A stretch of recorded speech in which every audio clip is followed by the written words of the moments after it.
Dar início ao nosso encontro de estudos dessa noite. Hoje é dia 12 de outubro, nosso dia, não é?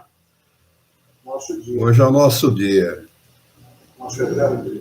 12 de outubro, uma quarta-feira, são 19 horas e 30 minutos na cidade de Jaú. Nós estamos transmitindo esse encontro de estudos em nome da Associação Jauense de Estudos Espíritas. Estamos estudando no referido livro, o livro 2, no capítulo 4, Pluralidade das Existências. Para quem está acompanhando, a questão é de número 167. Questão de número 167. Se todos estiverem lá, nós podemos começar. Muito bem, a pergunta de Kardec aos espíritos superiores é o seguinte: qual é a finalidade da reencarnação? Eles começam a resposta dizendo expiação. Expiação, na minha opinião, modesta opinião, é uma palavra imprecisa para a lei de Deus. Porque expiação, na nossa linguagem, ela significa purificação de crimes ou faltas cometidas, meio usado para expiar-se, penitência, castigo, cumprimento de pena, sofrimento compensatório de culpa. Eu acho que essa definição da palavra já demonstra, na minha opinião, claramente de que a expiação é uma palavra injusta para com o Criador. Porque nós não estamos compensando crime nenhum. Quem, em sã consciência, culparia uma criança de 4, 5 anos de idade e a colocaria atrás de uma jaula numa penitenciária se ela acidentalmente disparasse uma arma contra uma outra pessoa e a matasse? Eu acho que só essa pergunta, só esse raciocínio, essa reflexão, já nos dá a ideia exata de que expiação não é bem a palavra. Maria da Conceição entrou, boa noite para você também, seja bem-vinda. Então, não é bem expiação. O espírito, ele encarna neste mundo, vindo de mundos inferiores ao nosso, de mundos primitivos, para tentar, em contato com outros espíritos, aprimorar-se. O objetivo da encarnação é o aprimoramento do espírito. Nós somos espíritos infantis, por isso que eu disse que hoje é nosso dia. Em termos espirituais, é realmente nosso dia mesmo. Somos crianças do ponto de vista espiritual. Somos imprudentes, imperfeitos, falíveis, ignorantes, não é? E por isso nós cometemos equívocos, porque o erro, na acepção do significado do termo, ele não existe. Ninguém erra, não é? Está tudo dentro da previsão das leis de Deus. O espírito, ele comete seus equívocos por ignorância, não é? Ele vai nos descaminhos da vida por pura ignorância. Qual homem de bom senso, não é? Com algum nível de inteligência, não precisa nem ser muito, não precisa ser muito grande esse nível de inteligência, sabendo que estaria cometendo uma falta contra si mesmo, estaria se prejudicando, erraria contra o próximo. Corrupção, homicídio, pedofilia, ou qualquer crime que o homem cometa, se ele tivesse consciência, conhecimento das leis de Deus, ele cometeria esse crime? Ele daria mais valor para as coisas materiais do que para outros seres humanos? Evidentemente que não. Por isso que a partir do momento que o homem conhece a doutrina dos espíritos, conhece as leis de Deus, o significado das coisas materiais se perdem em 3/4 do seu valor. Ou seja, 75% do valor dado pelo homem para as coisas materiais simplesmente se perdem. Por quê? Porque o homem entende que ele é um ser espiritual, não um ser material. Ele é um homem, um ser espiritual dentro de uma experiência material. E não o contrário. Então, não é expiação. Expiação aqui é um termo muito mal usado, é um termo usado pela Igreja Católica, não é um termo espírita. Expiar as faltas é um termo usado pela Igreja Católica. Estamos num vale de lágrimas, eles dizem. Isto, na minha opinião, é uma grande mentira. Isso aqui não é vale de lágrimas coisa nenhuma. Isso aqui é uma grande oportunidade. Então quer dizer que chorar, sofrer, ter dor, ter doenças graves é uma oportunidade? Sim, uma oportunidade, valiosíssima. Depende do ponto de vista com que você encara esta oportunidade. Para alguns, o copo está meio vazio. Para outros, está meio cheio. O copo estando na metade. É assim que as pessoas, com conhecimento, valorizam o copo por estar pela metade. E os pessimistas desvalorizam o copo por estar meio vazio. Então, é por isso que é fundamental o conhecimento das leis de Deus. Essas leis estão dentro de nós, mas cabe a cada um de nós buscá-las, buscar o seu conhecimento e entendimento de cada lei, para que nós não percamos essa oportunidade. Porque aí sim, nós transformamos oportunidade em sofrimento. A oportunidade que nos é dada de uma encarnação, o homem a transforma, ou poderá transformá-la, em sofrimento.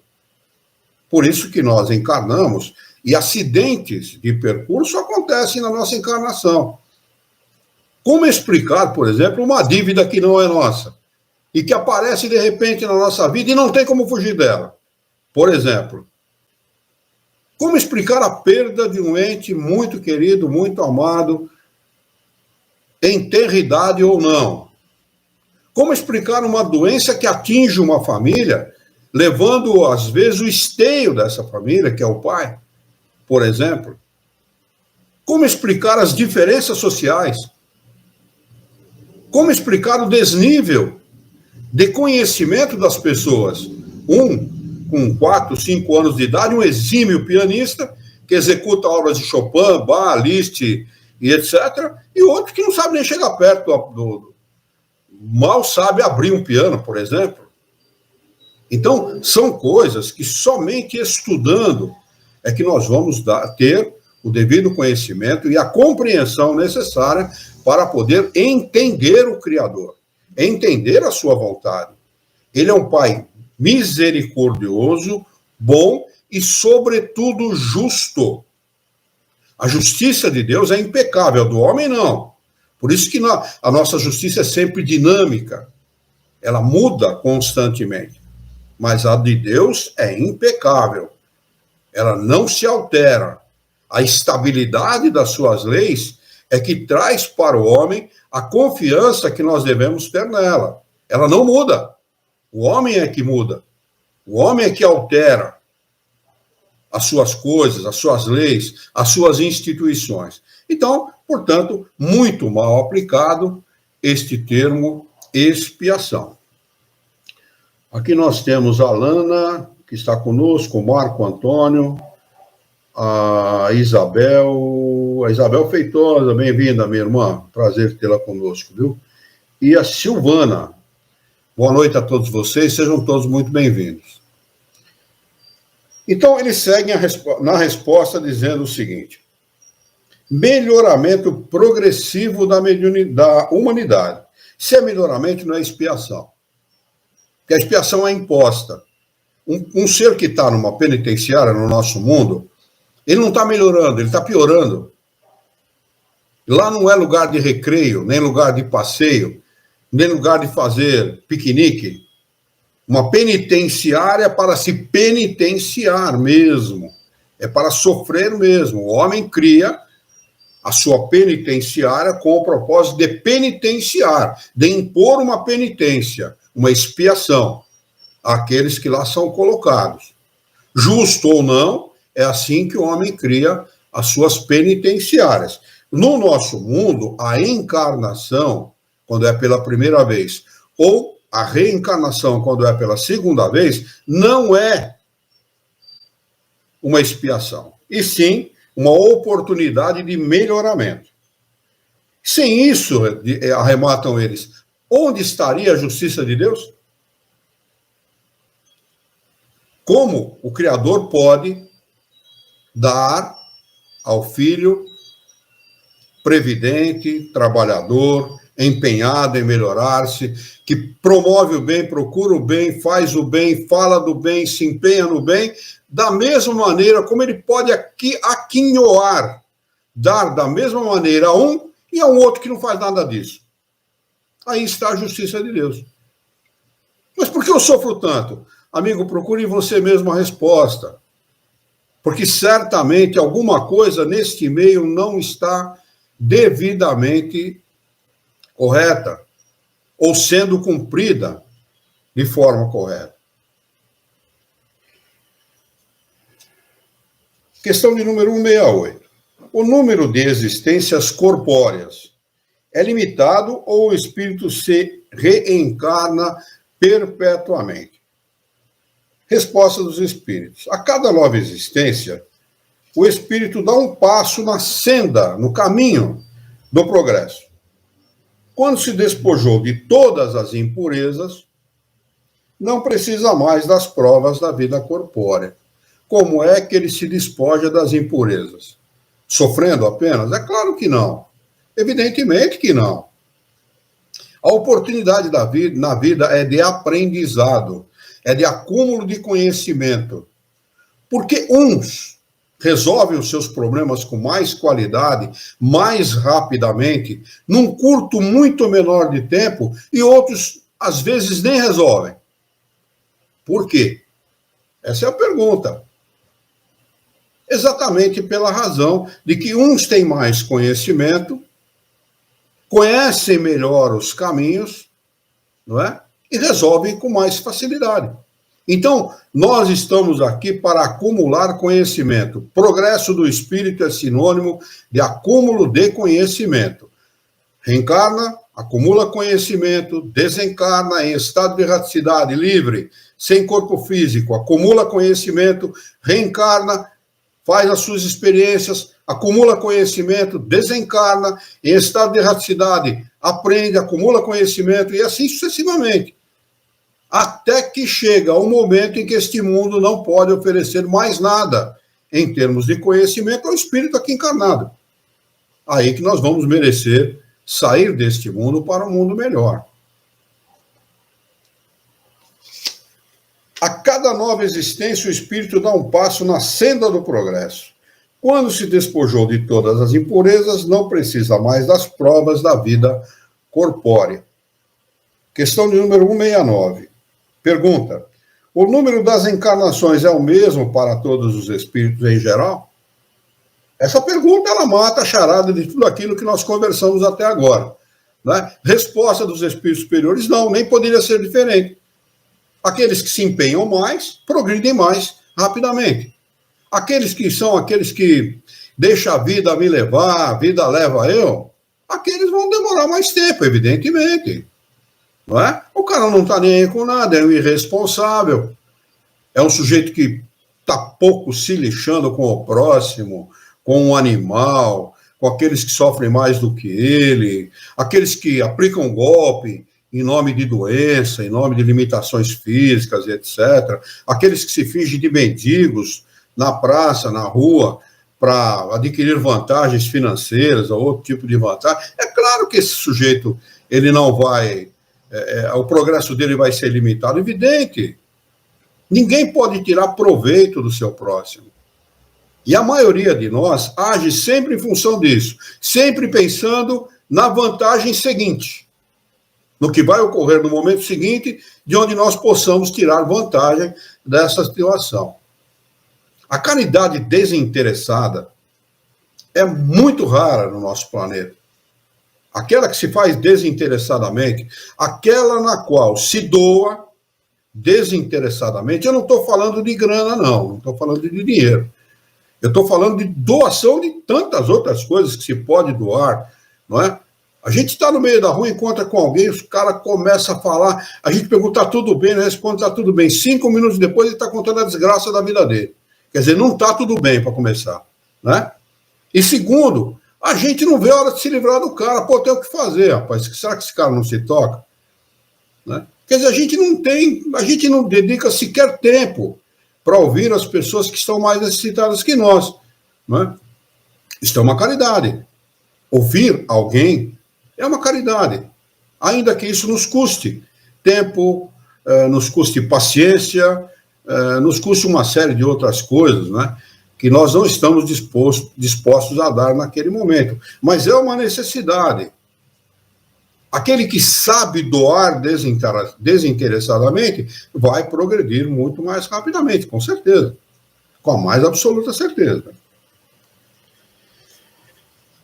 Pergunta de número 170. Não, acho que nós não lemos toda a resposta, né? Não lemos a resposta toda, não. Aquele que avança rapidamente se poupa das provas. Não obstante, as encarnações sucessivas são sempre muito numerosas, porque o progresso é quase infinito. Evidentemente, ele não está falando de encarnação só no nosso mundo. Ele está falando das mais diversas encarnações. Nós começamos lá pelo mundo primitivo, lá vivendo lá sem o fogo, sem conhecer agasalho, se colocando lá em cavernas para se proteger do vento, depois se vai descobrir o fogo, depois vai se viver em comunidade, né, em tribos, em grupos. O homem ainda nem descobriu que ele também é o gerador de uma criança. Ele acha que quem gera criança é a mulher sozinha e tal. É assim que o homem pensava primitivamente. Depois ele vai vir para o mundo como o nosso, de expiação e provas, daí para o mundo de regeneração, daí para o mundo feliz, onde ele vai completar as suas encarnações para merecer tornar-se um espírito puro.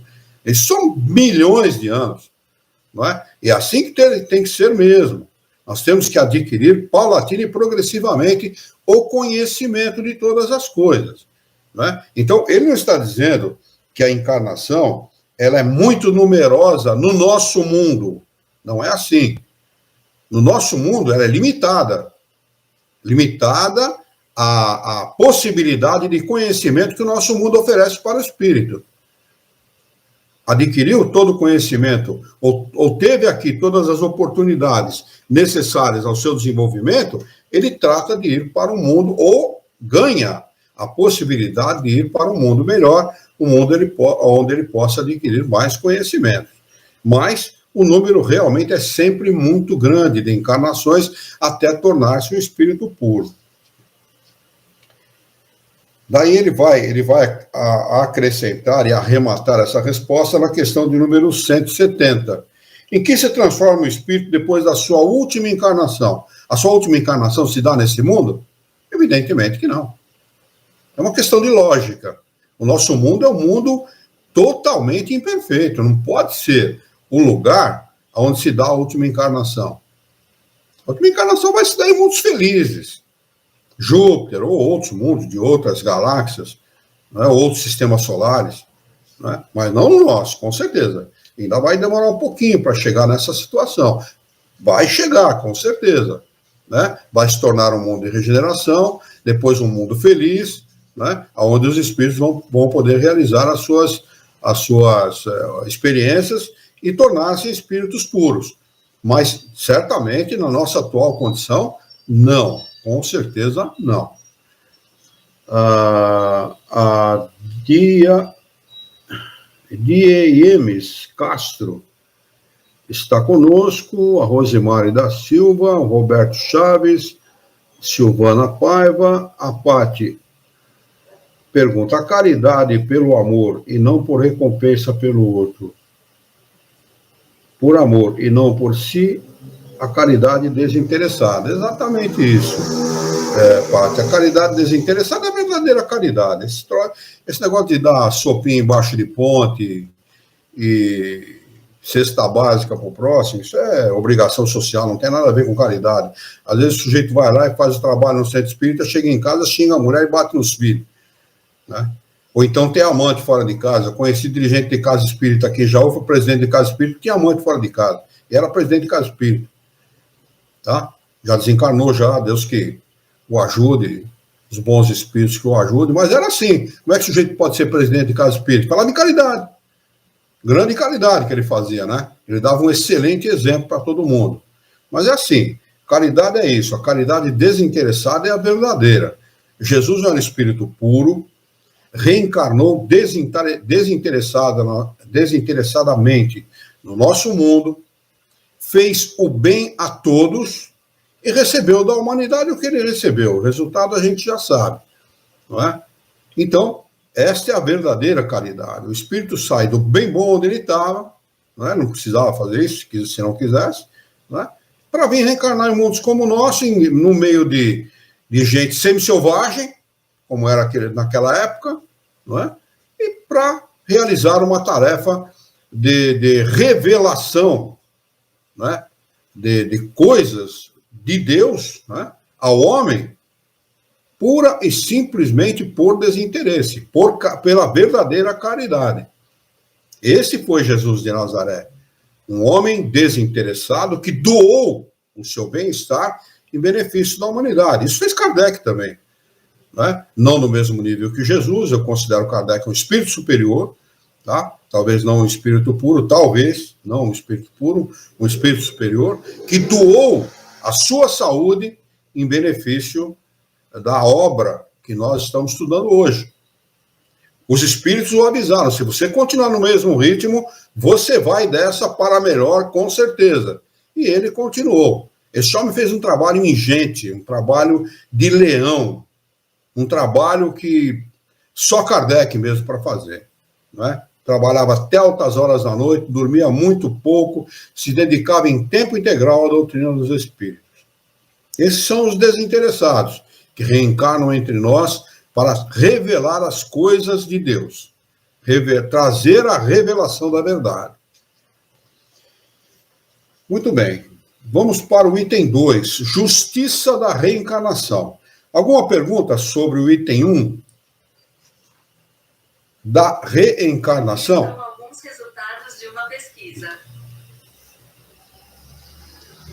Se não tiver nenhuma pergunta, nós vamos então para o item 2. Deixa eu ver se tem alguma coisa aqui.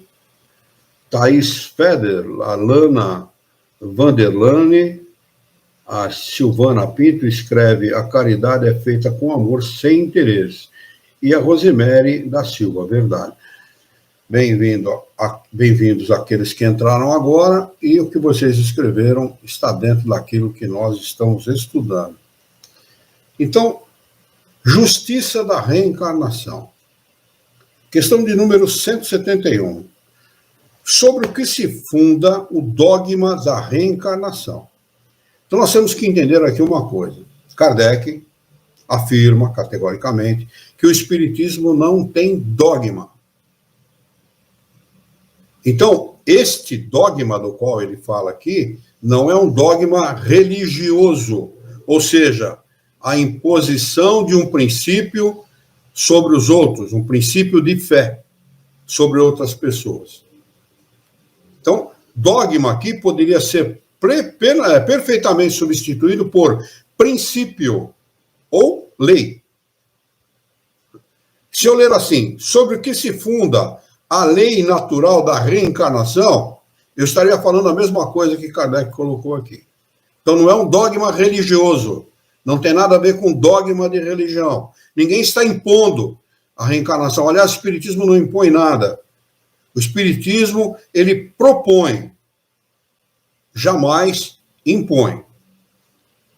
Resposta dos Espíritos Superiores a Kardec. Sobre a justiça de Deus e a revelação, pois não nos cansamos de repetir. Um bom pai deixa sempre aos filhos uma porta aberta ao arrependimento. Um bom pai, a razão nos diz que seria injusto privar para sempre da felicidade eterna aqueles cujo melhoramento não dependeu deles mesmos? Todos os homens não são filhos de Deus? Somente entre os homens egoístas é que se encontram a iniquidade, o ódio implacável e os castigos sem perdão. Então, quando ele fala aqui que Deus deixa uma porta aberta para o arrependimento, não significa que o arrependimento é a solução de tudo, como pregam algumas religiões. Pelo contrário, arrependimento é o início, é o primeiro passo para um grande passo. O homem se arrepende e muda o seu caminho, altera a sua maneira de agir, de pensar e, consequentemente, de agir. E aí está a justiça e a bondade e a misericórdia de Deus, que deixa ao homem esta porta aberta, diferentemente de outras religiões que pregam ou a felicidade eterna e contemplativa, ou então a infelicidade eterna através da punição eterna pelo inferno, etc. Kardec acrescenta a seguinte explicação a esta resposta dos espíritos. Todos os espíritos também tendem à perfeição. Notem bem a afirmativa de Kardec. Todos os espíritos. Todos, indistintamente. Não tem ninguém que fica para trás, segunda morte, virou void. Isso é tudo conversinha de romance que não tem nada a ver com a justiça do Criador. Nada, absolutamente nada. Todos os espíritos serão felizes, todos, indistintamente. E Deus lhes proporciona os meios de consegui-la, como as provas da vida corpórea. Mas, na sua justiça, permite-lhes realizar em novas existências aquilo que não puderam fazer ou acabar numa primeira prova.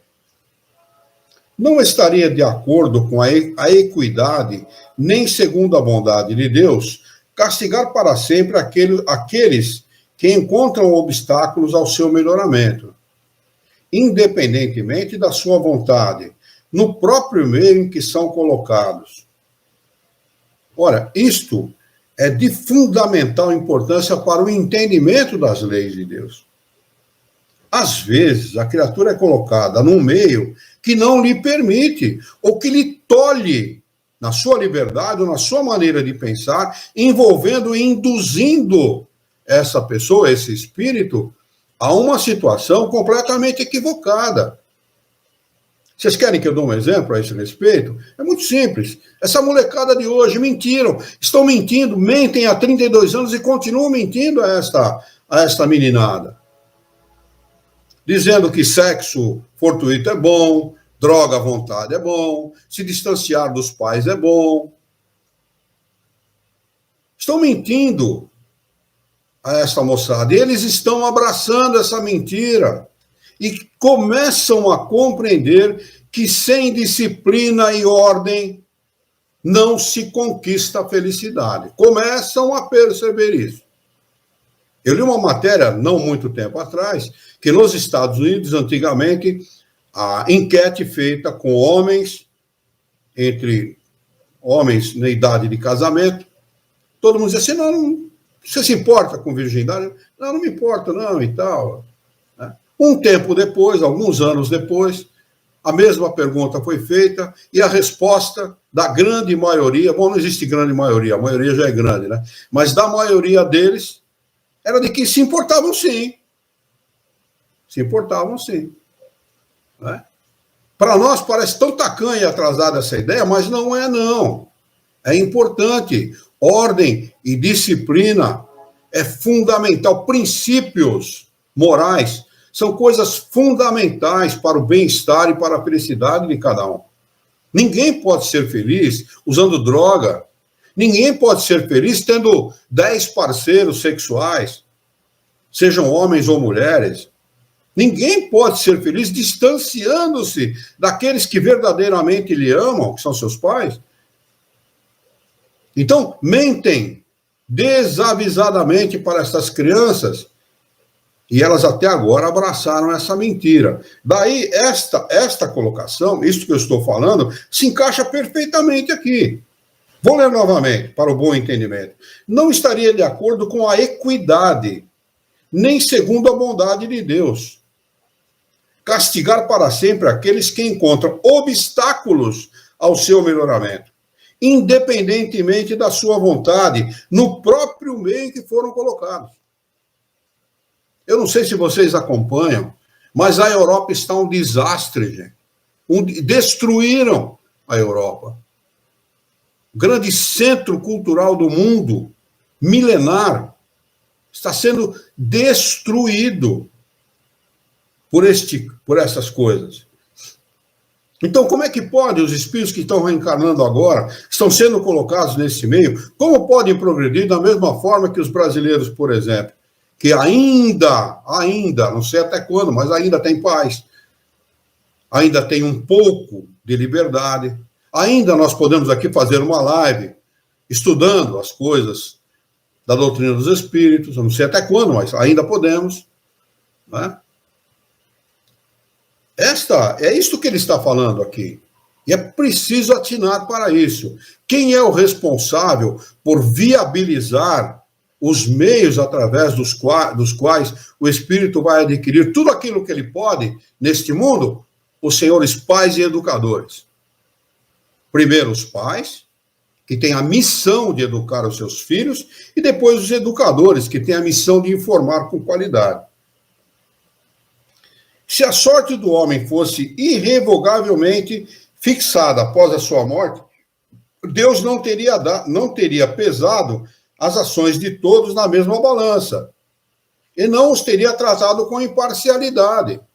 De que forma ele poderia ser imparcial com um homem que nasce num determinado local, sem as mesmas possibilidades de progresso espiritual, aliado a um homem com todos os recursos, com todas as perspectivas e possibilidades? Seria injusto. Daí a grande justiça desta lei natural chamada reencarnação. A doutrina da reencarnação, que consiste em admitir para os homens muitas existências sucessivas, é a única que corresponde à ideia da justiça de Deus. Com respeito aos homens de condição moral inferior, a única que pode explicar o nosso futuro e fundamentar as nossas esperanças, pois oferece-nos o meio de resgatarmos os nossos erros através de novas provas. A razão assim nos diz, e é o que os espíritos nos ensinam, falando Kardec. O homem, e ele continua, o homem que tem a consciência de sua inferioridade encontra na doutrina da reencarnação uma consoladora esperança. Se crê na justiça de Deus, não pode esperar que, por toda a eternidade, haja de ser igual aos que agiram melhor do que ele. O pensamento de que essa inferioridade não o deserdará para sempre do bem supremo e que ele poderá conquistá-lo através de novos esforços, o ampara e lhe reanima a coragem. Kardec, no seu tempo, quando ele começa a escrever, quando ele começa a inquirir os espíritos, e ele, a 18 de abril de 1857, lança o primeiro livro dos Espíritos, ele começa a ver surgir na França um fenômeno que até então não se via entre os católicos. Não eram os espíritas, não, porque até então o número de espíritas era pequeno. Kardec começa a perceber o retorno das pessoas à Igreja Católica. Olha que interessante. Aí ele vai perguntar para essas pessoas. Eles falam, olha, eu li o seu livro e eu comecei a entender a justiça de Deus. Como nós não temos grupos espíritos na nossa cidade, eu vou reverenciar a Deus na igreja. Olha como a doutrina dos espíritos traz realmente esperança e coragem para as pessoas. Esperança de uma vida melhor e a coragem necessária para enfrentar a vontade do Criador, enfrentar a sua lei, as suas leis. Porque essas leis são inexoráveis. elas agem independentemente da nossa vontade. Eu vou progredir só um pouquinho hoje, eu não quero progredir muito, vou progredir só um pouquinho. Não é assim. Nós somos constrangidos a progredir. Quando o homem não aceita o progresso, quando ele é teimoso, não é? Por trás vem o aguilhão. O aguilhão é aquilo que se usa para chuchar a bunda do cavalo, do burro, quando não quer andar. Aquilo é o aguilhão. Né? Vem o aguilhão por trás e vai espetar de tal forma que o bicho vai pular para frente. Essa é a justiça do Criador. Estas são as leis do Criador, que não pedem licença para o homem. Nós temos que compreendê-la, temos resignação diante da vontade do Criador e fazer todos os esforços possíveis e imagináveis para progredir o máximo possível, aproveitar a oportunidade. E ele segue arrematando. Qual é aquele que, no fim da sua carreira, não lamenta ter adquirido demasiado tarde uma experiência que já não pode aproveitar? É comum, muito comum no nosso mundo, nós vermos pessoas, por exemplo, da minha idade, 70 anos, 80 anos, era assim, se eu tivesse 20 anos hoje, mas com a experiência que eu tenho. Não com a experiência dos 20 anos, não. Eu queria ter a experiência que eu tenho hoje, com 20 anos de idade, e eu não ia fazer um monte de coisa errada que eu fiz. Não ia cometer um monte de estupidez que eu cometi. Não é? Pois essa experiência tardia não estará perdida. Ele a aproveitará numa nova existência. Aí está a justiça de Deus. Tudo aquilo que nós adquirirmos como conhecimento, todo bem que nós pudermos fazer, toda justiça que nós pudermos promover em benefício do nosso próximo, jamais será perdida. Porque esse é o nosso patrimônio verdadeiro, aliás, hein? Verdadeiro.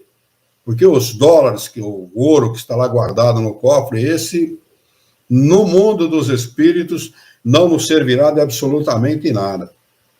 Não vai se perguntar para o homem qual o título de nobreza que ele tinha, qual o título hierárquico que ele tinha, qual o poder político que ele tinha, qual o nível social que ele tinha, qual o diploma que ele conquistou, mas vai se perguntar quanto bem que você fez, o que você adquiriu como conhecimento.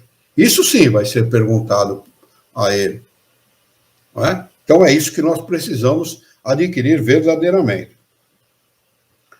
Vamos agora para o item 3. Deixa eu ver se tem alguém...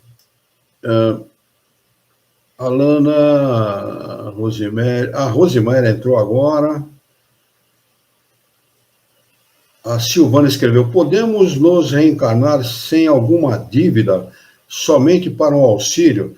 Olha, o que você está falando aqui, Silvana, eu acho que se refere mais aos espíritos missionários, tá bem? Aqueles que vêm em missão, como é o caso de Kardec, como é o caso de mais avançado de Jesus de Nazaré, e outros tantos avatares que houveram no mundo, né, que reencarnaram com missão. A maioria dos espíritos encarnados aqui são tarefeiros, viu?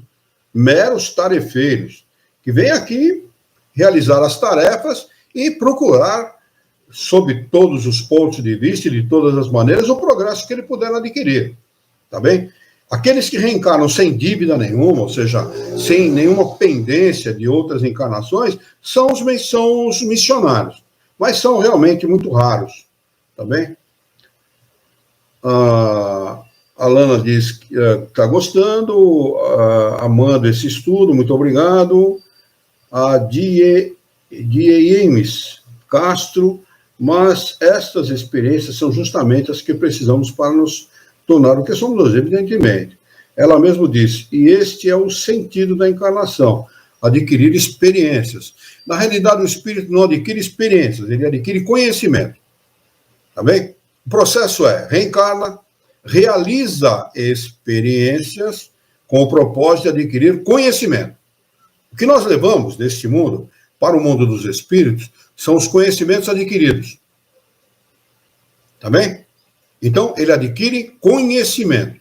Quando chega quando um mundo não oferece mais nenhum conhecimento que ele possa adquirir, ele passa para um outro mundo. Normalmente um mundo melhor. Bem, um mundo de regeneração, por exemplo, como é o próximo mundo que nós iremos habitar num determinado momento da nossa vida. Tá bem? Vamos lá. Se não houver nenhuma pergunta, nós vamos passar para a terceira parte desse capítulo, que intitula-se Encarnação nos Diferentes Mundos. Questão de número 172. Nossas diferentes existências corpóreas se passam todas na Terra? Resposta dos espíritos superiores: não, mas nos diferentes mundos. As deste globo, do globo terrestre, não são as primeiras nem as últimas, nem poderiam ser as primeiras. Nós viemos de mundos primitivos. Ninguém dá saltos nessa história, tá bem? Não existem aqueles que simplesmente reencarnam uma primeira vez já no mundo de expiação e provas. Não. Todos os espíritos vão passar por todas as etapas, tá? Uma frase de Leon Denis, deixa eu ver se eu vou lembrar dela inteira. O homem sonha na pedra, vive no vegetal. Não, o homem sonha na pedra, acorda no vegetal, sonha no animal e vive no homem. É mais ou menos isso a frase. Eu vou lembrar dela com a mais absoluta certeza, mas no momento eu não estou me lembrando como ele coloca, mas vive na pedra,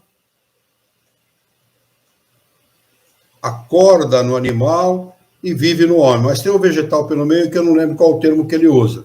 Mas isso é perfeitamente verdadeiro, porque essas são as etapas, tá bem? O espírito, quando ele, por um processo que nós conhecemos, ele deixa de ser elemento espiritual para se tornar uma individualidade, o processo é muito longo, são milhões, bilhões de anos, até atingir a fase nominal.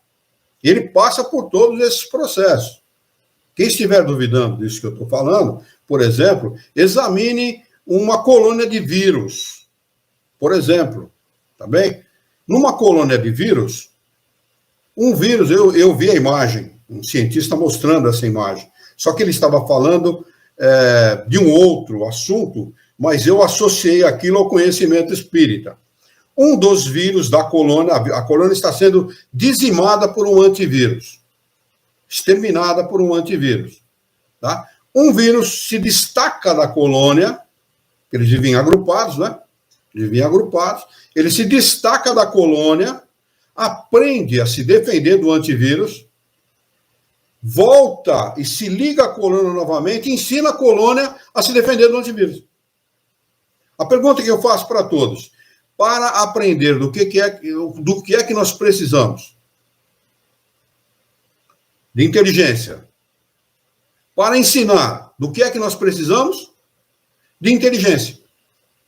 Como matéria não tem inteligência, quem está ali naquele vírus, aprendendo naquele vírus? Um espírito, uma individualidade, que certamente está muito longe da fase hominal, muito longe, infinitamente longe da fase hominal, mas está em progresso, está no caminho de se tornar futuramente um homem. E é assim que as coisas acontecem, não é? Mas depois que ele se torna homem, a coisa aí não fica... Todo mundo fala, nossa, mas deve ser difícil chegar, né? Deve ser muito difícil. É difícil depois que ele se torna homem, porque aí tem que encarar os problemas como individualidade. Né? Tem que resolver problemas, encarar problemas, aprender a resolver problemas, ajudar os outros a resolver problemas. Aí a coisa se complica a barbaridade, especialmente na fase que nós estamos vivendo, que é uma fase onde o homem é muito materialista. Ele se apega muito à matéria. Como a ideia dele sobre o Criador é muito atrasada, não é? É muito corrompida pela sua maneira de pensar, ele prefere se apegar à matéria que ele conhece. Ele sabe o que ele pode fazer com a matéria. Com Deus ele não sabe. Deus é uma coisa subjetiva para ele. Não tem nada de objetivo em Deus. É totalmente subjetivo. Não é? Quando é o contrário. A matéria que é subjetiva, não o Criador. O Criador é verdadeiro, é direto, é perfeito. Né? Quem adquire a fé pelo conhecimento sabe disso. Né? Tanto que eu costumo falar, eu não acredito em Deus, não. Eu não acredito. Eu sei dele. Né? Para mim, pode acontecer o que for, que eu jamais vou perder esta convicção no Criador. Eu deposito nele toda a minha confiança, independentemente do que acontecer materialmente comigo. Né? Mas o homem materialista, ele deposita toda a sua fé no lado contrário, no materialismo, nas coisas materiais. É onde ele se perde. É onde a vida fica muito complicada e dolorosa para ele. Extremamente dolorosa. Luiz, oi, pois não. Vou te auxiliar aqui na questão do Leon Denis, fiz a pesquisa aqui só para... A frase que ele colocou foi essa: a alma dorme na pedra, sonha na planta, move-se no animal, desperta no homem. E desperta no homem. Exatamente, perfeito. É isso mesmo. Repita, por favor, para os colegas poderem anotar. O homem dorme na pedra. A alma. Ele fala da alma, não cita o espírito, mas poderia citar espírito, né? Ok. Bom, ele coloca: a alma dorme na pedra, sonha na planta, move-se no animal e desperta no homem. E desperta no homem. É isso mesmo, perfeito, exatamente. Bom, acabou de marcar 10 minutos aí para o término do nosso encontro de estudos. Perfeita essa frase de Leon Denis, viu? Perfeito. Lógica, né? É lógica, muito lógica, né? Quando ele vive no homem, né? Quando ele chega nesta fase, aí realmente ele dá um salto, né? Quantitativo e qualitativo, né? Até então ele fica naquele marca-passo, né? Lento, né? Naquele mais necessário, porque ele tem que desenvolver a sua inteligência. São 2 atributos que ele recebe: a inteligência e o pensamento. Vontade não é atributo do espírito, não é? Inteligência e pensamento, sim, são atributos do espírito. Ele recebe essas 2 ferramentas para fazer o seu progresso. É por isso que não há necessidade nenhuma de Deus ou os espíritos ajudarem o homem. Eles não fazem por nós aquilo que é nossa obrigação. Eles inspiram o bem. Toda tarefa é nossa. Deixa eu ver se tem alguém escreveu alguma coisa aqui. Então, neste mundo de prova e expiação, não se reencarnam primitivos? Não, reencarnam sim. Aqueles que têm condição, Lara, de reencarnar aqui, são promovidos para o mundo de expiação e provas. Por isso que você vê tanta baderna no nosso mundo. Gente põe fogo no outro, mata animal por matar, dando risada. São esses espíritos primitivos. Tá bem? Assim como tem aqueles que estão saindo do nosso mundo para o mundo de regeneração, ou para o mundo feliz. Você vê gente aqui que são pessoas extraordinariamente boas, de boa índole, de boa qualidade moral, de ações nobres, não é?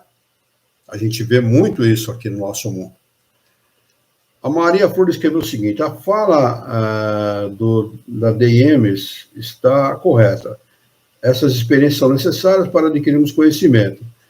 Ela só não completou, mas está certinho, como diz o senhor Luiz Herrera. Bem, muito obrigado, disse a Lana. Eu é que agradeço, Lana, a oportunidade de, junto com vocês, estar estudando a doutrina espírita. Aqui não tem nenhum professor, né?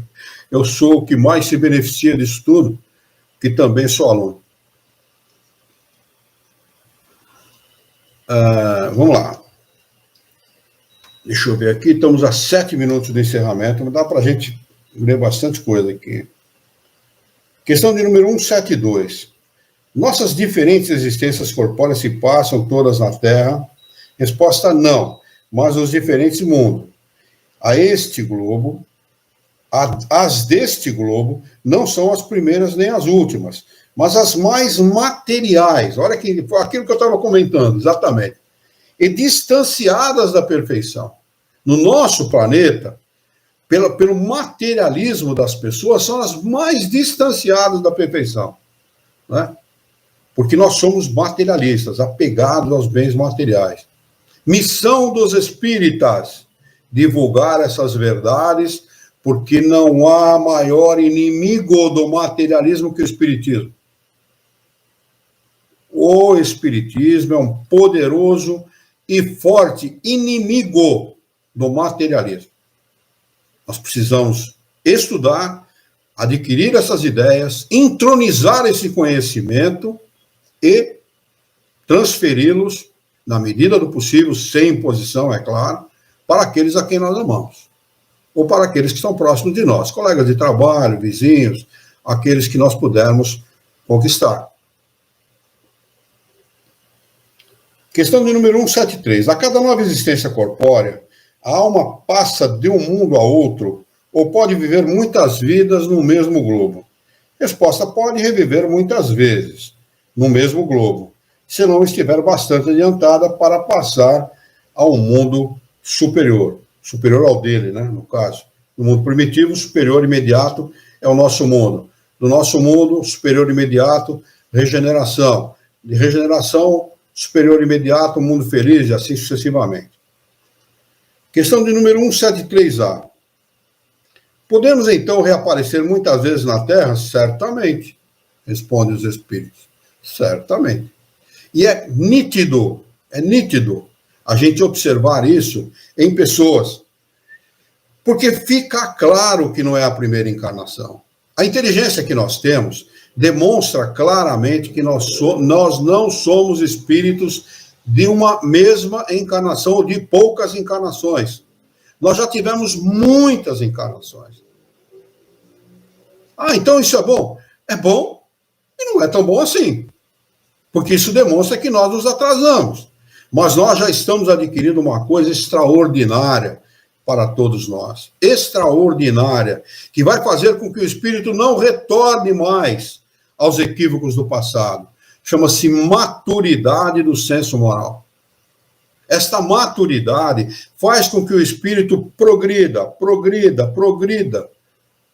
para cima e para frente, sempre. Porque ele já não é mais o mesmo. Ele já não pensa mais do mesmo jeito. Ele tem o conhecimento das leis de Deus. Ele confia no Criador. Ele já não mais acredita porque sabe. Então ele já tem qualidade. O senso moral dele já está maduro. E é isso que nós precisamos. Amadurecer cada vez mais o nosso senso moral. Questão de número 173A. Já lemos a 173B, nós vamos deixar para a próxima quarta-feira, porque faltam 4 minutos para o encerramento. Então, marquem aí 173B para o nosso próximo encontro de estudos na próxima quarta-feira. Aqueles que quiserem uma cópia em PDF deste livro, tradução do professor José Herculano Pires, é só me pedir, deixar o e-mail aí no chat, que eu mando. Eu tenho em PDF esse livro, e eu mando para quem quiser acompanhar lendo, tá bem? Que é muito, muito bom, né? Ajuda bastante. Vamos fazer a nossa prece, depois vamos reservar uns minutinhos para as nossas despedidas, tá bem? Vamos então elevar o nosso pensamento, mentalizar a figura excelsa e amiga de Jesus, nosso mestre, nosso modelo e guia da humanidade. E juntos com Jesus, vamos nos dirigir ao Criador, ao Senhor da vida, fonte inesgotável de paz, de amor, de bondade, de misericórdia e justiça, para agradecê-lo muito pela oportunidade de aqui estarmos reunidos em seu nome, para estudarmos as questões propostas pelo Livro dos Espíritos dessa noite. Queira o vosso amor, a vossa bondade, que tenhamos bom ânimo, coragem, determinação, ideias renovadas, alegria de viver e muito entusiasmo, para que nós possamos trabalhar, sermos úteis à sociedade em que vivemos e também que nós tenhamos a coragem necessária para orientar a própria existência por um profundo e sincero respeito pelo nosso próximo. Em teu nome, Senhor, em nome de Jesus, em nome dos bons espíritos, em nome do nosso diretor espiritual e de sua equipe, nós declaramos encerrado o nosso encontro de estudos essa noite, e que assim seja.